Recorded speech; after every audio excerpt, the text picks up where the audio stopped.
Welcome to the NFL Kickoff. NFL Kickoff is presented to you by DraftKings Sportsbook. Are you looking to bet on the seventh week of NFL action? This week, Patrick Mahomes and the Chiefs take on Derrick Henry and the Titans, as well as a ton of other great games. Check out the link in the description to get a deposit match up to $1,000 through DraftKings and the Sports 2.0 network.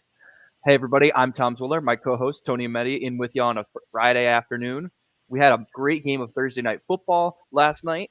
It featured the 3-3 Denver Broncos taking on the 3-3 Cleveland Browns. The Browns were missing key players, namely Baker Mayfield, Kareem Hunt, Nick Chubb, and their tackle, Jack Conklin. However, no starters, no problem. On the Browns' very first drive, they marched down the field, driving 75 yards in just 5 plays to score a touchdown.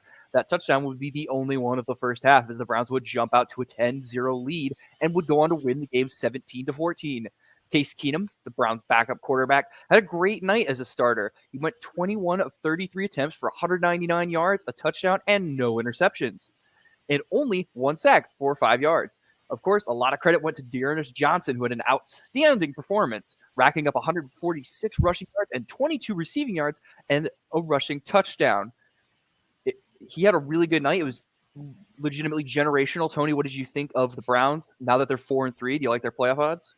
I don't know if I like their playoff odds per se. If they make it, I'm going to guess it might be on a wild card, but they came out and they looked great in that first drive. They were able to just do enough to win the game afterwards. After that first drive, they kind of sputtered. They got a field goal. Then they got, of course, that second half touchdown that sealed the game. But other than that, they looked pretty dry. The Broncos, on the other hand, they should be optimistic. They finished the game strong after doing nothing in the first half. So they made it into a game, even though it was 10-0 going into the half. Everybody thought this is pretty much over. But they did come back and they made it competitive. So, of course, losing your starting quarterback and your 2 starting running backs is going to be pretty terrible. But Keenum came out and posted a stat line that, honestly, I think I would have to look at twice to know it wasn't Baker's. Johnson had an amazing opening night. Denver, they just really couldn't stop him. My only qualm with last night's game was Odell. Again, he dropped 2 balls that an alleged superstar receiver should always be catching, and it wasn't Baker throwing at him this time, so nobody can even use that narrative now. Yes, Odell did have a shoulder injury, but he did record 2 other receptions with a long of 17 last night, I believe it was. So he did show that he can catch. Like, his shoulder's not allowing him to not catch at all, and he's not just being a dummy receiver out there. One of his drops was even like a simple slant. It was like a 5-yard slant. That was a perfect ball from Keenum right between the numbers. It just went right through his hands. So this is just another poor performance from Odell. But other than that, I do think if I'm the Browns, I am optimistic. Yeah, absolutely. The best thing that you can ask from your backup to do is simply deliver you games and not put you in a hole going into the playoffs, just to sustain where you're at in the season. That's all you can ask from a backup, and Keenum absolutely delivered on that. Do you think that there is a genuine argument to be made that Keenum should be the starter now?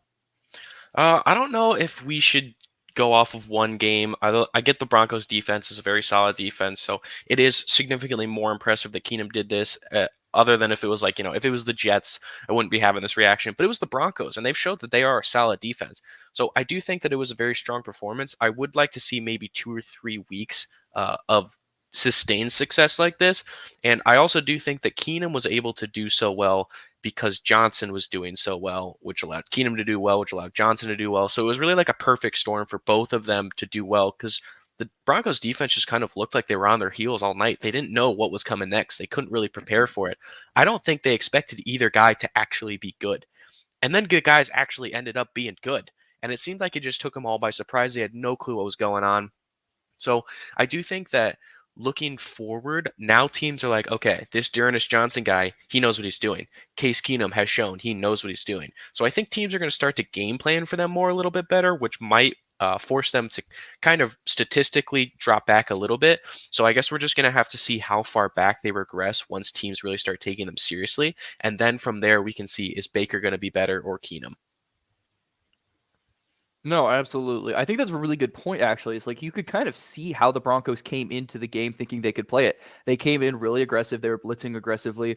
They thought that it would be a really short passing game and a really heavy on the run game. As you know, like you said, Case Keenum's the backup. You don't know what to expect out of him. Listen to this opening drive. Case Keenum passed short left to Landry for 7 yards. Case Keenum passed short Austin Hooper for 34 yards. Johnson left tackle for 20. Johnson left tackle for 10. Johnson left tackle for 4. Like the Browns came out with a great game plan, but I think that you're right in that the Broncos kind of figured out how to play against it because that was their only touchdown of that half. And otherwise, the offense looked really sluggish and kind of slow. I know they were running the ball and happy to do so with the lead, but I think you're right in that I don't think this is long-term sustainable either. I think that Baker is definitely the starter, but as he's currently, he has a fully torn labrum in his shoulder. I think that he now has time. He should not feel pressure to come back immediately. Like I think if you lose this game to the Broncos, you're 3-4, you're below 500. You have the Steelers upcoming next week. Maybe there is a little bit of panic and a sense of urgency to get Baker back into the game. Yeah, absolutely. And all right, here we go. We got our returning guest, Campbell Jones. Some technical difficulties there at first, but we got it all figured out. It happens. Hello, hello. Thanks for having me on, boys. I am Absolutely. stoked to be here. Yeah, we're Good to just have you, going Campbell. over the Thursday night football recap. Any takes from the game yet last night? I mean, hey, great win for the Browns. I mean, they definitely had to win that game. You know, not a lot of starters, and to go on the road and beat. I mean, I guess I don't really know what you have to say about Denver. I don't really think they're a very good football team, but a win's a win, and they definitely needed to get that to get above 500, get some starters back, and hopefully they can try and make a little bit of a run because they're a lot better than 3-3, and a lot of people have much higher expectations than what they have, what they've shown thus far. Absolutely. I guess one thing that I was kind of concerned about last night is at some point during the broadcast they did say that Baker obviously has that torn labrum in his shoulder, but he also has a fracture somewhere in there. So do you think that we see Baker come back at all? Yeah, I definitely do. I mean, he's a tough guy, man. I mean, I was surprised he didn't play last night, to be honest with you. And I think eventually, I mean, I think if they can somehow, I don't know who they play the next 2 weeks, but if they can steal at least 1 or 2, maybe if not 2 or 2, and then get him back in 2 weeks, I think that'd be pretty big for them. But yes, I do expect to see him again. The Browns have 2 really big games in the next 2 weeks, actually. They play at home versus the Steelers, obviously, divisional game, and then on the road at the Bengals. And in the third week of that stretch, they will play at New England. So those are 3 games that are going to be really hard to steal, especially with Case Keenum as your quarterback. Yeah, that's well. Hey, he played a good game last night, man. I mean, hey, can't hate on the boy Case Keenum, but yeah, they're definitely not going to beat the Bengals with Case Keenum under center, though. I can say that with. Well, it depends on who they get back, though. I mean, they didn't have Chubb or Kareem Hunt. Odell's obviously worthless, as we'll get into later. I'd say who I want to shout out though is Jarvis Landry, just because he doesn't like even if he's not having a huge game, like in terms of receptions and touchdowns, like that guy's always helping a team in some way or another. He's always just a valuable asset to any team he's always played on. Guy's just a dog, and he's been vastly underrated pretty much his whole career. So, yeah, I think he played a pretty big role, even if it didn't really show it last night in that game for sure. Yeah, I will say one of the things that kind of just looking at the box score after the game was over, something that was concerning for me with on Cleveland's end is that their leading receiver was actually their tight end. And when your leading receiver is your tight end and his name's not Travis Kelce, that's kind of an issue. Austin Hooper is no slouch, obviously, 2 receptions, 42 yards. I do think he's a baller. It But wasn't you have Njoku, Jarvis. was it? No, it was Austin Hooper. Oh, okay. Wow. So Njoku was 2 for 18. So he was, he did a little bit. He didn't do anything crazy. But I do think, like, you have Jarvis Landry. Like you said, Jarvis Landry is pretty underrated. You got to get those guys going if you want to win bigger games because, you barely beat 3-4 Broncos now. Granted, all the injuries. But you got to get those receivers going because I do think the Keenum came out. Keenum kind of balled last night. So, like, I don't want to – it's not his fault that the receivers didn't get going. There was just quite a few drops, honestly. Yeah, I mean, for sure. And he also didn't have a pick, which is pretty good too. I mean, you play a clean game and you throw a touchdown and throw over 200 yards and have your defense play average, and then you can beat the Broncos 10 times out of 10. Now, Baker has, as Tony was alluding to earlier, he has a fractured humerus in his left shoulder that is potentially season-ending. When would you want to bring Baker back, Campbell? When's their bye week? They had one yet? They don't have one yet, but it is rather late in the season. I believe it's week 13, maybe. It's sandwiched in between at Ravens and then home to Ravens, so it's not for a while. That's tough. Yeah, I mean, I just think I think you try and make it at least the next 3 weeks, and then you reevaluate after that. I think 3 weeks. These guys, I mean, a lot of these guys, I've seen so many guys. My brother's broken his collarbone twice, and it's been like a 6-month recovery for him. And these guys are ready to go in like 3 weeks after they break a bone in their body. And I mean, they're all kind of superhuman and have these crazy juices that I know that they are given by some doctors, legal, of course. They're just peak athletes, right? Like they're just going to recover a lot quicker than normal. I think 3 weeks you can reevaluate, and if your record's bad enough, then like you'll probably see him sooner because they're going to try or he'll probably say, "Hey, throw me in there. Like let's try and make a run at this thing," or they'll be in it, or they'll have a good record and he'll wait 2 more weeks till he's either fully healthy or 90%, if you will. Yeah, if you hold him out for the next 3 games, that would actually be pretty nice because it positions them to have him back in the game against the Lions at home. So that's going to be the ideal game for him to come back on. Because if you look at the games around that, like we said, Steelers, Bengals, Patriots the next 3 weeks. Then there's the Lions. Then after that's Ravens, bye week, Ravens. So you don't want to bring him back in any of those games except for the Lions game would be the only one that I would consider. Because absolutely, Baker's tough as nails. We've seen him fight through injuries before. But at a certain point, a fractured bone and a torn, muscle in your shoulder, like that's not nothing. That's a lot to come back from. And if he does come back, will he be able to still be decent? I'd interject that you could start him against the Bengals. I think like there's potential there just because that's not a great defense. But I do see what you're saying. Like the Lions, between the Lions and the Bengals, the Lions I think are better. But if you're worried about time, like let's say you lose to the Steelers, you're 4-4, and you really need a division win, I think that you might want to consider starting him against the Bengals too. Yeah, I'd see no problem with that either. I mean, and also Baker, like he's going to try and come back as soon as he can. I mean, he'll probably rush. And for being serious, like there's a very real possibility that he comes back like quicker than normal, like against doctor's orders and hurts himself again. That's just kind of the guy he is. I mean, that's how he was at Oklahoma. It's just kind of what he doesn't want to sit on the sideline, and he's going to definitely. I say 5 weeks tops that he's out for sure. Yeah, the only reason that I wouldn't bring him back against the Bengals is because they actually are fairly slept on. They are the 5th highest or the 5th best defense in the league according to lineups, and they are top 10 in sacks. So they are going to be pressuring him a lot if they do bring him back there. So that's why I would hold him out, just because you can't be taking pressure if you're bringing him back. He has to be clean all night long. He can't even really be touched. So I would say that if you bring him back against the Lions. Let's see where the Lions at. Lions are 12th. I would say looking tied for 12th, looking towards bottom of the league. So I definitely take him against the Lions over the Bengals. I would say that I'm okay with putting him in the Bengals just because I'm assuming the Browns will have a good offensive line. Injury is always a factor, but they have a really good offensive line. They kept Keenum clean against a Broncos defense that maybe not as good as we thought it was going to be, is certainly a good defense that's able to force a lot of turnovers and put people in pressure. So I think Baker, if he had a bad offensive line, like if he was playing for the Bengals, he had a bad offensive line, yes, you would probably want to wait a lot longer, but because it's a good offensive line, I think you can withstand a good pressured team like the Bengals. Yeah, all right. I mean, I agree there. Yeah. So as Tony talked about earlier, Odell Beckham Jr., he's a little bit of a controversial figure, I guess. Ever since he's come to Cleveland, he's underperformed his expectations by a lot.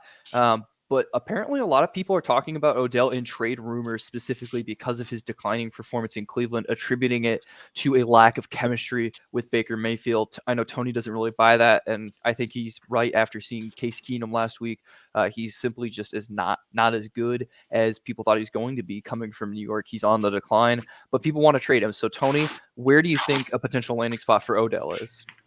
So I guess I just want to start this off by saying that I have amassed a decent number of takes that many people would consider to be hot takes. I think this is going to be publicly one of them that a lot of people don't like. Odell Beckham Jr. is the most overrated receiver in the NFL. I He don't got think that's famous. that hot of a take, dude. I really think people I do don't think agree with that. I don't think that's that hot of a take for people that like really watch football and really have seen him. But like you just like somebody says Odell Beckham Jr., you automatically think like great receiver, made the one-handed catch. Like a lot of people instantly go to like that was amazing, so he must be amazing. I know when I have talked about it, a lot of people have given me flack for that. But I do want to say that he has shown that he's really good at making those amazing like one-handed impossible throws.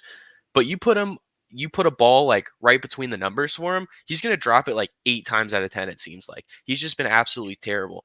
And I don't think it's because of Baker. According to Pro Football Reference, Odell has been targeted 33 times. He's only caught 16 of them, and he has 3 official drops already. Just last night, Keenum delivered perfect strike into his hands on that slant we were talking about. He's only played 5 games this season, but in those 5 games, he's amassed 203 yards and no touchdowns. And this isn't new. The last time Beckham had a catch rate of over 60% was in 2018, and the last time he had double-digit touchdowns was 2016. So he's been seriously lackluster as a Browns. He has yet to show he's anything special anymore. If I were a GM, I would really not give up anything crazy for him, honestly. I do think that he... Huh? Is it pack of Skittles? Is that worth it? Yeah, pack of Skittles, maybe, because I do love me some Skittles. So I do think that he has to go to a team that is looking for like that clear wide receiver 2 position. I don't even think he's a wide receiver 1 on a lot of these teams anymore. So that's why I think he goes to Chicago. Allen Robinson obviously needs a clear wide receiver 2 to just take some pressure off Allen. Allen Robinson, if he goes to that team, going to be the best receiver on that team. Not even a question for me. If I'm Chicago, Robinson? I'm taking Allen. You think he's a wide receiver 1 in a lot of teams?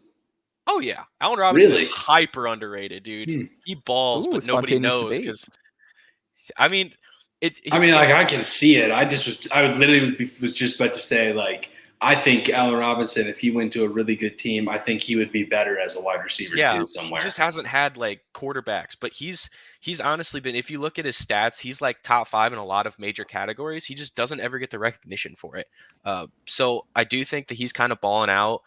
Odell would be a great wide receiver 2 for him to free him up and help him ball out even more. If I'm the Browns, I'm offering a 2nd-round pick, and like Campbell said, maybe a pack of Skittles. If they really need something extra, that's it. He's simply just not worth much more than that. 2nd-round pick? Dude, no one's giving away him for a 2nd-round pick. Dude, he statistically hasn't done anything. Yeah, dude, but if you're the Browns, like, you can definitely sucker someone into getting you more than a 2nd-round pick for him. Oh, absolutely. I think they're going to get more, but if I'm the GM of Chicago, I'm not offering more than a 2nd round. Sure, no. And it's the second, it's always the classic case of if he goes to another team, like maybe it, rejuvenates him a little bit. But like that's what they said for the Giants, though. He started falling off, then you send him to the Browns. Oh, he's got Baker. He's going to be great. Well, the problem with him, like at the end of the Giants, was because he was becoming, and I will give him credit to this, is he's become a lot less of a problem, like in terms of like locker room drama and just like all that sort of, he's been much better about that. But like, I don't necessarily think either he's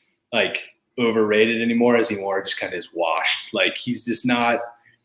He's also coming off an ACL injury. Like that's tough. I mean, he's nowhere near as explosive as he used to be. Like the guy, one of his things that went super underrated is coming off the draft too, is like how fast he was. Like he was so quick. Like he would his first couple of years in the Giants, like I definitely think he was a top 5 receiver in the league, but he hasn't been a top 10 receiver in the league at least since 2018. I mean, that's at least. But he was never like a crazy, like he wasn't a stat sheet filler, right? Like he'd make some crazy catches. Every once in a while he'd do his thing. He'd make a big catch. Or last year, like against the Cowboys, like he threw that 60-yard touchdown or some crap like that, which was, But yeah, like I just don't think he's really been. He definitely is a wide receiver too. I think even at the height of his career, he was a wide receiver too. Like he's just not that kind of game breaker like Devontae Adams or Julio Jones is, or even. Like Amari Cooper. But I like Chicago too. I think that's the one I see that fits him the best. A couple other ones I wrote out was like, if you're the Browns and you want to try and get something in return for him, like maybe you look at Denver and you give Denver like a pick and Odell for like Jerry Jeudy or something like that. Or same thing with the Raiders. You try and get Ruggs. Don't think that would ever happen. No. And then I don't know. Would there anything? Let's see what Tom has to say about this. What about some sort of using him in some sort of Deshaun Watson package and like a three-way trade with someone as well? Maybe the Texans could throw Odell, get another team involved with that. I don't know. I don't know how those things work. I don't really know a lot of players in the Texans that are worth anything either right now. So I just kind of wrote some chicken scratch about a three-way trade with Deshaun Watson. Who's going to open that up? So I was just curious, the Zelo model, it currently has Jarvis Landry as valued at 60 points and Donovan Peoples-Jones at 38. Where do you guys think it has Odell? 45. Tony? 23. Oh, Tony, you are almost money. It's 25 points. Oh, I thought it was a trick question. Duh. No, that's why I like the model, because the model takes stats. It's not like it's totally objective. There's no subjectivity to it. There's no name recognition to automatically boost him. So it's just like after looking at this and knowing the stats, he's got less than a 50% catch rate so far. There's no way the model's got him higher than 7. Yeah. So yeah.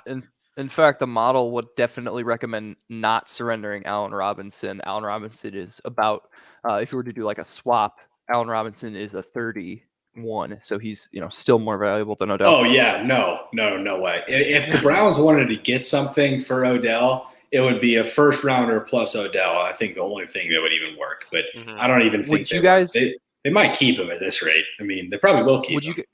I think they're going to have to keep him. Yeah. Would you guys? What do you think about a conditional second round that if he plays X snaps or has some sort of statistical marker that it could become a first round pick? What do you guys think about that? I think you could do that. The only thing that I would say is if you want to do one of those conditional second rounders, you absolutely do not do percentage of snaps played, because I don't care how many snaps the guy plays. I care if he produces in those snaps. So you definitely got to do let's say he has like a 800-yard season or 1,000-yard season or 8 touchdowns over the span of a year, like some sort of statistical mark that's actually going to help the team other than just be on the field. No, I definitely agree. Now, I found a website that had an article, Sportsnot, that had 4 packages 4 locations and destinations. So let's go on the assumption that the trade is going to be for some kind of conditional pick. Of the 4 locations, I'm interested which will catch your fancy. Tony, this one might do it for you. The first option is the Green Bay Packers. They think that would be really good for a Super Bowl run. The second option... Hell yeah. No, Stephen A was saying that too. What are you talking about, Stephen? The second option is the San Francisco 49ers. The third option were the Saints. And then the fourth option were the Eagles, which I thought was a really I wrote the one. Eagles down too. I think the Eagles and the Niners could probably benefit the most because they need to give some help to Debo over there in San Francisco. Like, that guy's an animal, and I don't really care who starts at quarterback there. I think both are good options. I love Trey Lance, but Debo doesn't even have a Robin to his Batman, and he's still dominating. I really think that this could be sort of a prime Anthony Brown, Juju Smith type deal. You got a receiver peaking at the right time. Give a guy another team, another quarterback, and say, hey, bud, last shot, just go line up on the slot and catch some passes and don't be such a moron. And then, maybe it works out and they start – and mix that in with Shanahan's running game and then give Odell all sorts of ways to come in on, jet sweeps and all that kind of stuff and use him in the backfield. Dude, I'd have a field day if I was Kyle Shanahan. I'd be trying to get this guy all day. And then the Eagles, well, we all know. They just need – anyone who has any sort of talent on that team. They are just horrible. So it makes way more sense for the 49ers, but I just pretty much wrote down teams who I think need another receiver that's at least still, and I don't think Odell sucks. I don't want to say that, but he's definitely towards the back end of his career, but I think that there are teams in the league that probably could make good use of him. Do you have any of those 4 locations that you kind of lean towards, Tony? I feel like you're adverse to him going to Green Bay.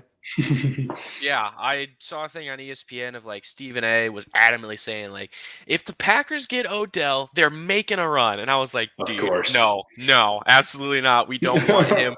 We already know as soon as he gets there, he's going to be some sort of locker. Well, you guys don't need him either. No, we don't. I mean, All we need is MVS to come back. If MVS comes back, Rodgers gets the deep ball cooking, we're good. Yeah, I'd But agree. of those teams, all I hear is a lot of excuses out of Green Bay right now. well, we're the most injured team in the league, and we're 5-1. I'll take it. Yeah, I do. So I want to rule out Green Bay right off the bat. My number one spot that I would have him go is actually the one spot we didn't talk about, New Orleans, because I do think that Michael Thomas is out. He should be coming back at some point. Slant boy, you got to free up Slant boy a little bit. Because I'm with Campbell on that one. I think he's super overrated. He is not that good. But I do think they need like a good wide receiver too. They have Marquez Callaway, who's been pretty good so far. 222 yards, 3 touchdowns, nothing crazy. But it would just be good to have another wide receiver 2 level guy out there when Michael Thomas comes back, because I do think the Saints are decently close to a run. They're not that far off. Ian Rappaport reported that Michael Thomas was earliest expectation to return is still a few weeks away, so I would say that's probably like a week 10 return. So I do agree that could be super helpful, and then having the 2 of them, that would be great. I'm leaning towards San Francisco because I heard on an ESPN report that an anonymous NFL exec, was floating the idea of a Jimmy G trade for Odell, which I thought was really interesting. He would become a backup that could replace Baker Mayfield if need be. Now, obviously, I think Case Keenum kind of threw cold water on that with his performance last night. I don't think the Browns are super worried. Does that trade heads up sound good to you guys, or not really anymore?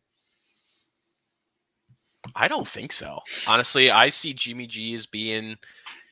I think Jimmy G at best fights for the backup spot, and then Niners would get not your wide receiver 1. This year? They would get a starter. Yeah, I don't think Jimmy G starts if he goes to the Browns. Oh, okay. Yeah, no. Okay, so, sorry. I think down the line, like that's like let's say this trade does happen. Let's say we go into this offseason. I think the storyline is going to be, okay, Baker's our starter, Jimmy G and Keenum fighting for essentially backup role. When on the Niners side, you're saying, okay, now we have a wide receiver 2 in Odell. So it's like Niners are getting a clear starter right now. Browns are getting somebody that probably won't see the field after this Keenum performance. Hold on, how are we just discounting Jimmy G here? Like, you don't think he's better than Case Keenum? Oh, I Did think you see what Keenum did last night? Dude, what? Who cares? No, absolutely. Yeah, Jimmy G is absolutely better than Case Keenum. He would beat out Case Keenum for a backup job in 30 minutes. I'm not on the Jimmy G hype. Not on the Jimmy G hype. Jimmy G's ceiling is legitimately, as we saw a few years ago, is a Super Bowl when the he almost won the Super Bowl. He almost beat Patrick Mahomes. His team almost won the Super Bowl. Who? His team almost won the Super Bowl. Oh, here we go again. No one guy wins the Super Bowl. It's a team sport, guys. Okay. He helped them get there, did he not? No, he's kind of instrumental in Tom, that. here's the thing with Tony's argument that he always uses with that. It's like, okay, if that's not the case, then why don't you pick and plug any quarterback and see what happens? If you put Case Keenum on that 49ers team, they're not going to the Super Bowl. Like, I agree, quarterbacks aren't like Jimmy G didn't win the Super Bowl, but they're not going to get to the Super Bowl without Jimmy G, and they wouldn't do it with Case Keenum. The quarterback is the most important position on the field. Right. But there's a lot of other positions on the field. For sure. But we're not talking about those other positions. We're talking about Keenum and Jimmy G. Yeah, but I don't think you use Jimmy G losing a Super Bowl like as a thing, because he wouldn't have won it. No, you for sure do. No, because that's his team. He was on a good team. Yeah, but like you can't just not. It has to be mentioned. Like you can't even compare Case Keenum and Jimmy G. If we pull up his stat, I have his stats from that year that they went to the Super Bowl. It's pretty decent. Like he's not bad at all. 27 touchdowns, 13 interceptions, 3,900 yards, nearly 4,000. Let's give him a 4,000-yard season. 69.1 completion percentage. That's not bad at all. And that's a run-first football team too. That's true. Yeah, it wasn't. These aren't bad stats, but I just don't think I see him. At the very least, I don't see him starting over Baker. I just don't. Oh, I would take Jimmy G over Baker, honestly. I don't think Baker's that good. I think Baker's pretty good for sure. But I think Jimmy G's a really good quarterback. Like, I don't think he's any slouch. He's not a top 5 quarterback in the league. Baker's not a top 5 quarterback in the league either. And what has Baker done? that has been so special either. You know what I mean? Like, I think I had a tweet the other day. I don't know, Tom liked it. I don't remember what it was about. I said, like, dare I say Baker? Like, yeah, like, that guy's good, man. But I don't know. I think I would take Jimmy G over Baker right now, for sure. I think Baker is good. I just think we can't properly evaluate him at least this season because he's been so injured. So I don't know if that's apples to apples. I think you're looking at Baker from last season. I think Baker from last season is probably better than Jimmy G. I think my point was that Jimmy G would take the backup gig, and he'd be a potential option as a starter in case he'd probably be the best backup in the league. And you'd be able to cut him for no dead money if you thought that we have a legitimate chance to make the playoffs. We just need to give Baker time. And then you cut him the following offseason to get rid of the money. He has no dead money on your cap. And you'd be getting rid of a ridiculous Odell Beckham Jr. deal that I believe is $13 million per year for the next 3 years. So you want to offload that money whenever possible. Or hear me out on this, Tom. Your boys in Carolina trade. No. I don't want OBJ. Darnold and Odell, or Darnold and DJ Moore for Odell. Actually, that trade. I had a better trade in my head for that. It involved you getting Jimmy G. I forget what it was. Moot point. If I said anything. I do love how all of us have not volunteered our respective teams for this Odell trade. Nobody wants him. What are my teams doing? Out of the 3 teams represented in this thing, the Panthers would need him the most, though. 100%. Yeah, I'd agree with that. But I don't disagree with that. I don't think that. I still don't think I want him. Right. I don't really think he adds that much. I mean, yeah.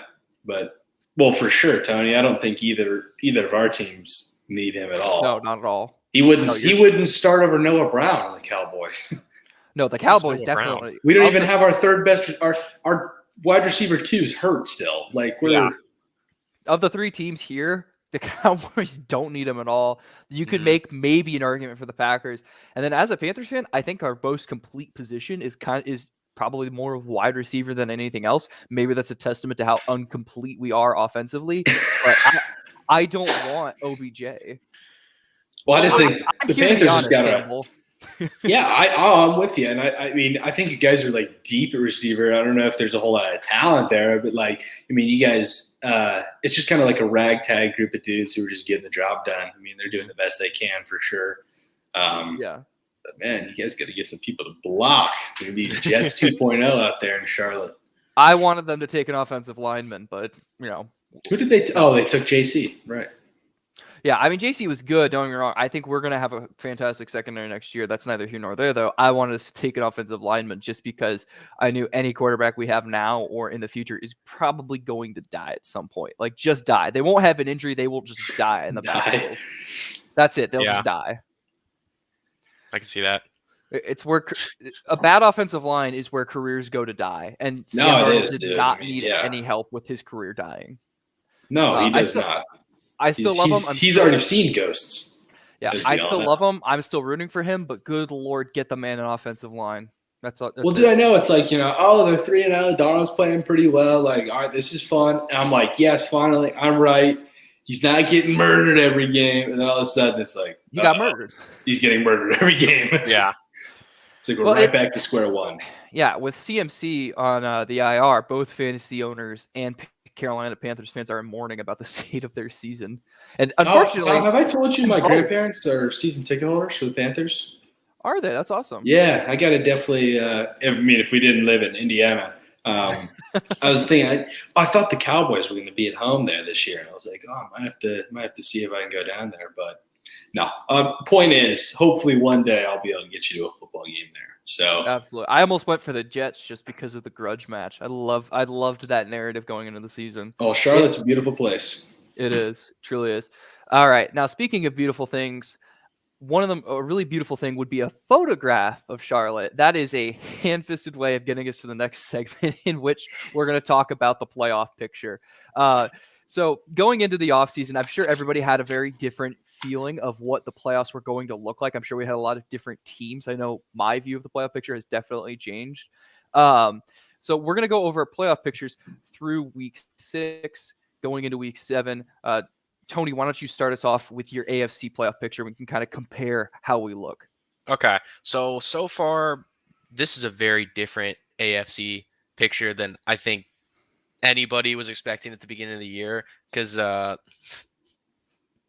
we do have the Chiefs have fallen off, and it's not even a question. Their defense is so bad. It's just terrible. Like, their offense is still pretty decent. Mahomes is looking a little strange this year, but other than that, I'm not too worried about their offense. Their defense is just terrible, though, and that shows here. They barely make the playoffs for me. So my number 1 seed is going to be the Ravens. I don't think that's very controversial. Number 2, Bills.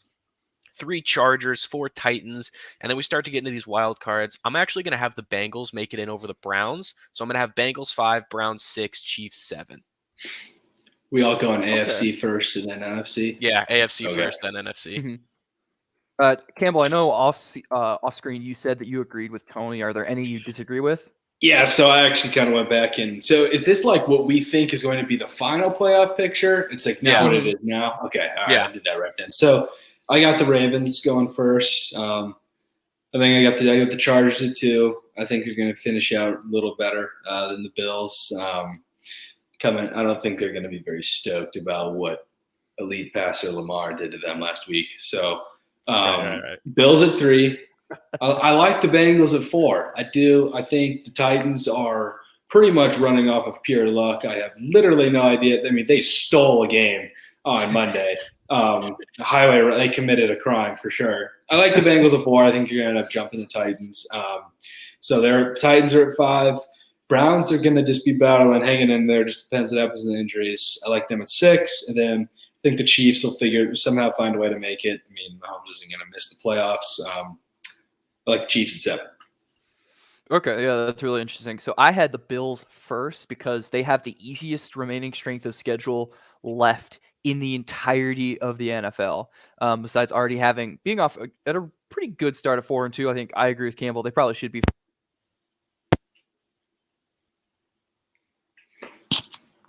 Tom, you're muted.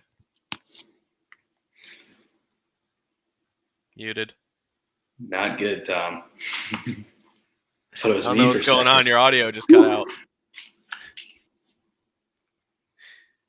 Yeah, we got nothing from you. I have no idea. Tom is currently saying he likes to renounce his fandom for the Carolina Panthers. What's that, Tom? My mic is off the table, too. You guys are falling apart right now. Good. Come on. Tom is currently saying he is now a dedicated lifelong Packers fan. Oh, no, Tony.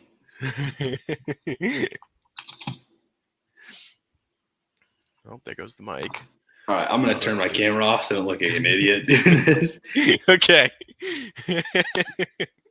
Okay, I can breathe a little bit. Campbell, I can still see you. No, I'm just messing with you. I was going to say. Nothing, Tom. I think I heard you for a second. I heard you for just a second when you plugged your mic back in. That's it.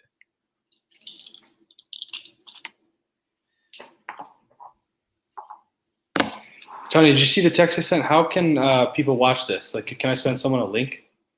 So we are actually, I believe we are live on Facebook, YouTube. I don't know if we're live on YouTube, but we're going to be on YouTube. What's the YouTube channel?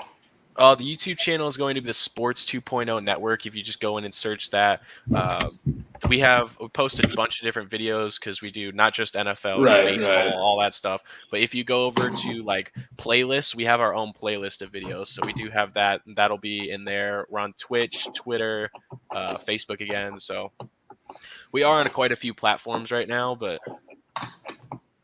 good. Am I back? There you are. Awesome. Yeah. So I think I'm just having some internet struggles. I live out in the country, so my internet is not the best all the time. All right. What was the last thing you guys heard from me? I'm decidedly not back. This mic's a disaster. I mean, hey, at least you guys coordinated so we could have a little bit of a disaster at the same time here. That's true. Oh my gosh. What is that? Tom, you're gone again.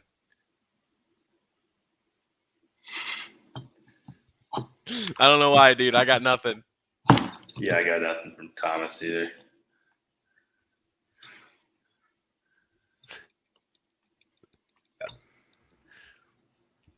Nothing. Nothing still? Yep, there you This are. is killing me. Okay. You might just have to All cut right. the I don't headset know for the what's rest going of the on. show. Yeah, I think so. Like I was saying, I don't have good internet, so apologies to everybody. What was the last thing you guys heard from me? So you were talking about the Bills' strength of schedule. Yeah, so the Bills have the easiest remaining strength of schedule by teams based on their win-loss percentage. So I think that Buffalo is actually going to finish in first and get the bye. I know that Tony had the Ravens, which is not a terrible pick either. But they have one of the harder remaining strengths of schedule. I believe it's fourth, so that's why I have them a little bit lower. Next, I have the Los Angeles Chargers. They have a really easy strength of schedule at 28. And yeah, the Ravens loss hurts them, but I think they're going to be able to rebound from it because they have a lot of easy games still remaining on their schedule. Then in third, I have Baltimore because they are a really good team. I actually had them in the playoffs, winning the AFC North over the Browns in the postseason. I mean, in the preseason.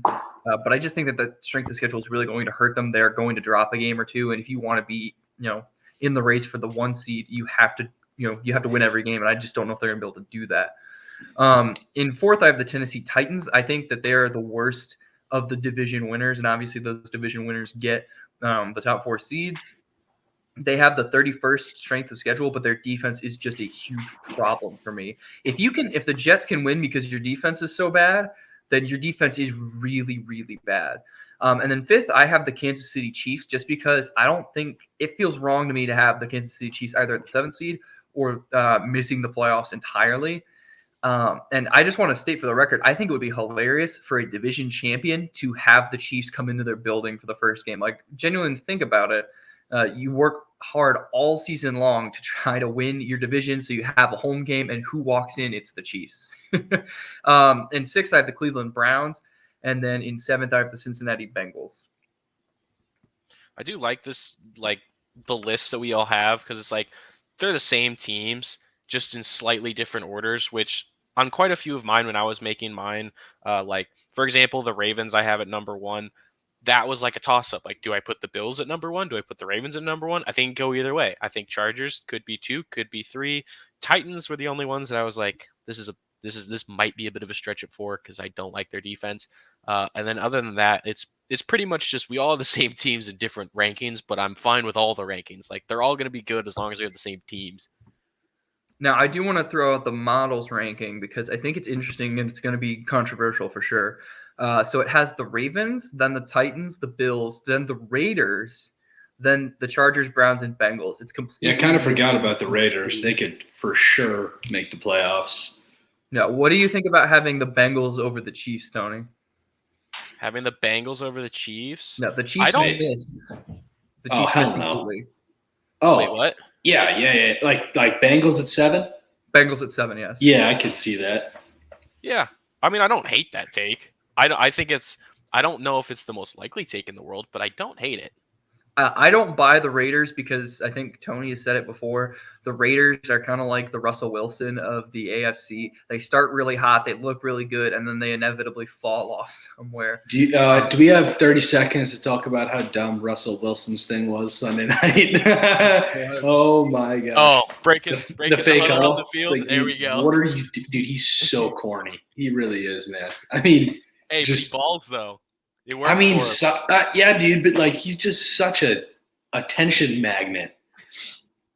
Oh, that reminds me. I got a real spicy JJ Watt take for the 1 to 2 hour. Which more on that later. More on that later. Yeah, that'll be on Colin. Yeah, Colin. So let's move to the NFC. If we all like where we're at with the AFC. For the NFC, Tony, who do you have? All right, NFC. Let's scroll back up to my takes. All right, so the NFC, I'm actually going to go with the same pick that I had for the Super Bowl preseason. I'm going to go with the Rams at number 1. This number 2, Campbell's going to like this one. This was tough for me. I could see either team being 2 and either team being 3. I'm taking Cowboys at 2. I think the Cowboys are the more complete team right now. Packers are so hurt. Hopefully we'll be healthy by the time the postseason comes around.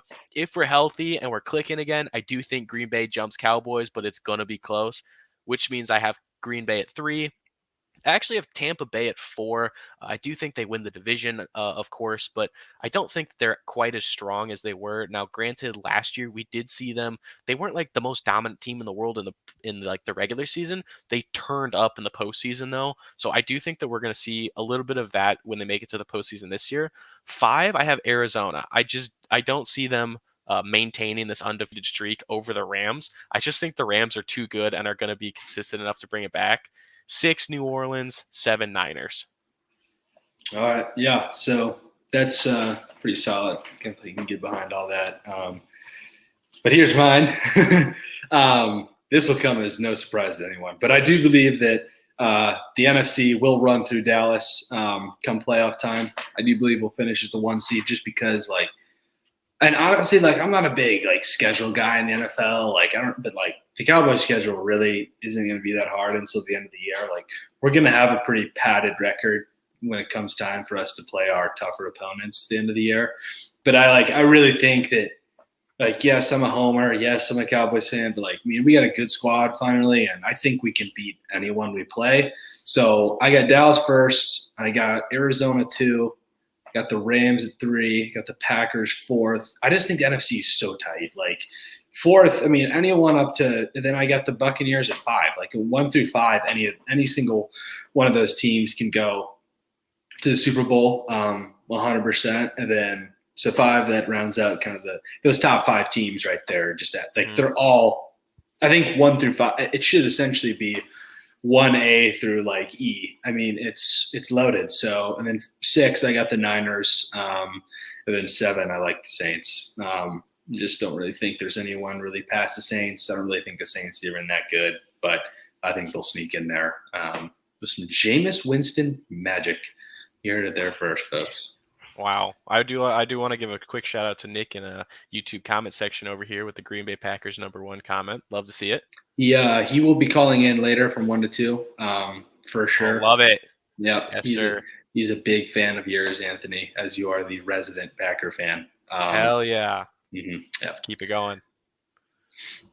I have Tampa Bay as my #1 seed, actually, which I think is interesting. Of the 4 division leaders, Tampa has the easiest strength of schedule remaining. But to placate Campbell, I do have Dallas at #2. I think they're going to stay hot. They're going to be really hot and consistent. Their offense is overwhelming, and their defense, Tony and I talked about in the offseason, their defense just had to get to average for Dallas to be a Super Bowl contender, and it has absolutely done that. Then I have Green Bay at 3, so don't worry too much, Tony. I think they're good, but they have the hardest remaining strength of schedule of the division champions. So that's going to hurt them in the long run. And then I have LA at 4th, not because I think LA is the 4th best team. I actually think LA is probably one of the top 2 teams with Tampa. But it's more because they play in the NFC West, and that division is just going to be really hard, even with Russell Wilson out. I don't believe any of the Rams games are against Seattle when Russell's injured. So I think that probably is going to hurt the Rams just because they have really tough competition. And then at 5, I have Arizona. They started out 6-0, but I'm with Tony. That's not going to that's not going to be sustainable for very long. Then I have the Saints and the 49ers, not because either one of them is great, but just because they're there. Yeah, I definitely agree. The one thing I will say about Campbell's take, and he's not going to like this because it's going to bring back some bad memories, is I would love to see the postseason run through Dallas, because Dallas is Rodgers' world. Dude, I don't Rodgers always wins. I don't know what it is, but Rodgers always finds a way to pull it out, throwing some stupid pass down the sideline, for example. And I definitely field goal. Would feel better about playing you guys this year than years past. But dude, if there's any team that I would pick to play last, it would for sure be the Packers. They've ended our last 2 Super Bowl teams, 2014 and 2016. Those are the 2 teams that Dallas has had in the last 5 years, 6 years that that were Super Bowl worthy. And that I believe that if they would have gotten through Aaron Rodgers in those games, that they would have won 2 Super Bowls those years, 100%. But wow, I wouldn't go that far. I think that's pretty high. 2016. Oh my gosh, you gotta be kidding me! Those guys were disgusting. It was an amazing team. lost in a stupid way. As a Packers fan, I'll say they lost in the dumbest way. Like you give Rodgers that throw 1,000 times. Dude, I'll just never forget. Most times, but he's the only guy. All week leading up to the game, like, yeah, so Byron Jones is going to have to cover the tight ends all week or all game, and he's going to have to do a really good job. He does it well all game. And then the last play, Jared freaking Cook murders Byron Jones to get him in the field goal range. I actually skipped our midwinter dance to watch that game. I was like, this is going to be such a good game. I can't go. I was on my knees in the toilet at midwinter watching that game on my phone at the end. Dude, I was terrified, man. It was the first time I'd like, we got a good team. Like, Dad, this is crazy. My dad's a big Cowboys fan, so that's where I get it from, and it's fun when we have good teams because he's not a big Notre Dame fan either. So like that's like the only sports team we really share any allegiance to. But I was like, oh my gosh, man, this guy Aaron Rodgers. When the Soul Crusher comes out. It's partially why I call him the GOAT. It's just because he might, Tony, he might own me actually. he's always owned me as well as he has the Chicago Bears. Did you see Tom Brady did an interview like the next day and he yes, started off sick. It was so cool. I mean, I don't love Brady. I'll just say I can't believe how much you dislike Brady for as much as he loves Aaron Rodgers. Well, he loves Aaron Rodgers. They both talk each other up so much. Rodgers always talks about Brady. He's always like, that guy everything came to me. I don't even think he's top 10 all time. I really don't. I think he's the most overrated quarterback of all time, but we can get to that another day. Yeah, so let's wrap the episode with the Models NFC and get your feedback on it, guys. It has Dallas as the number 1 overall seed, then Tampa Bay, then the Rams, then the Vikings, surprisingly, but by about half of a game over the Packers, then the Cardinals at 5, the Packers at 6, and the Saints at 7. I saw Tony's face. I want to go there first. I like that, Tony. Okay, on the one hand, since I have been closely following the models rankings of the Vikings and Packers ever since week 1, I do know that the model has the Packers significantly lower than the Packers are solely because of that week 1 blowout. So I think if you take that week 1 blowout, then the Packers are going to jump the Vikings pretty significantly. But I mean, obviously, I don't think that's going to hold. The Vikings are not going to I don't think the Vikings are making the playoffs, let alone winning the division. But I do see why the model has them there. But I do think it's not going to last. I hate the take. I understand it, though. Yeah, you stole my explanation. Oh, right. You'd much rather play the Vikings. I know. I know it's not even about that. It's just the fact that it's just comedy. It's like a 3-3 team who's projected to be half a game better than a team who's 5-1 right now. I love that.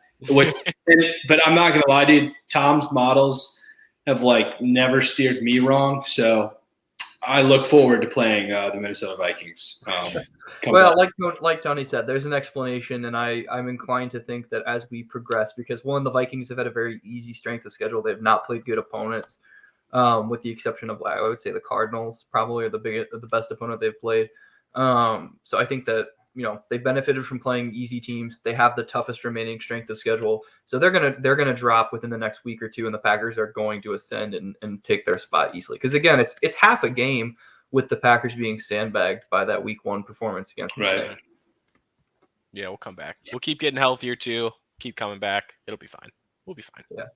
All right, everybody. That's our show for this week. We will see you next week for the NFL kickoff. Who knows what's going to happen between now and then, but we will be here to discuss it with you. But I'm Tom Zwiller. I'm Tony Nemetti. Yes, Campbell Jones. Campbell Jones, for the brief moments you guys got to know me, which was your pleasure, I'm sure.